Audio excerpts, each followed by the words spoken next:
Bonjour, my name is Alicia Kenworthy and I'm a trade advisor with UB France here in San Francisco. As many of you know, the deadline for the French Tech Tour applications is quickly approaching. It's March 1st, and as of today, February 24th, we already have more than 600 applications downloaded. So with that in mind, you need to know what you have to do to stand out. While we can't give you specific criteria, everything depends on the companies and their interests and their goals and what they're looking for precisely. We can tell you that an essential key to being selected is having a well-written executive summary. Number one, less is more.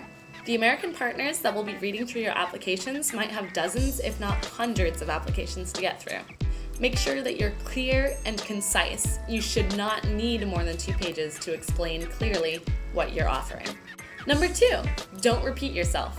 There is a specific place and time for everything in the template that we have provided.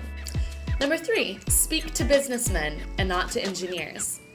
Often your first step in the door will be to meet with business development teams that are very knowledgeable of their sector. However, they're not necessarily engineers. One way we like to think of this in the States is, can you explain what you do to your mom? If at the end of the day your mom can understand what you do and can be your biggest advocate, then you've won the battle. If she can't, then you might need to think of what you can do to make your product or solution more understandable. Number four, develop an elevator pitch.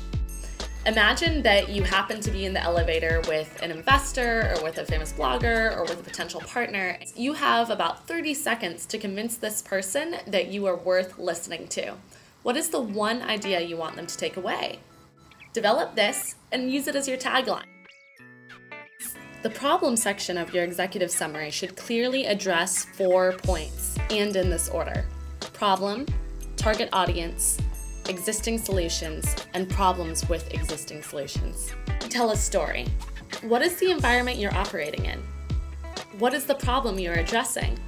Who is suffering from the problem you are addressing? In other words, who is your target audience? What solutions already exist for that problem, and what's wrong with them? Be careful, don't talk about your own solution just yet. Save it for the solution section. That's what it's for. With the solutions, you should be giving the negatif or mirror image of whatever you said in the problem section. If problem A exists, you propose B. Problem X, solution Y. With every solution or feature that you propose, make sure there's a benefit. It's great to have a lot of features to whatever you do, but if there's no benefit, there's no point. In the end, how are you making your client's life easier? For example, the benefit of a hybrid car might be that in an environment of rising gas prices, the consumer ends up saving money. Stop telling, show. Examples are often so much stronger than any explanation you can detail. You want to describe the technical aspects of your solution, the functionality, features, architecture, intellectual property, etc.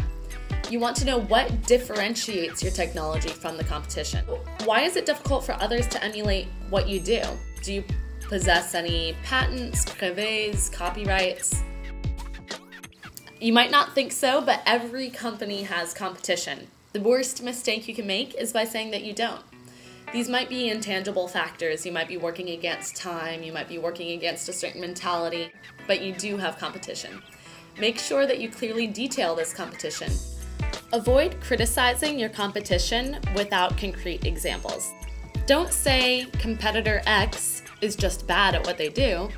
Say specifically what you do that makes you better than competitor X. Americans generally won't expect you to be perfect in everything. Everybody has their faults, everybody has their strengths and their weaknesses. Identify clearly what strengths you bring to the table. Concretely explain what makes you better.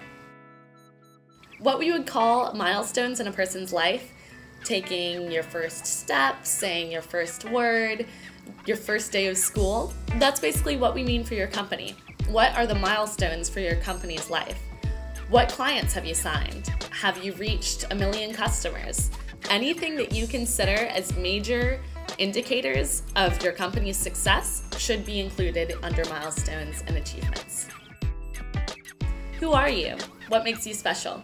Make sure whatever information that you're giving in your biography is relevant, to the point, enjoyable, and concise. That's about it.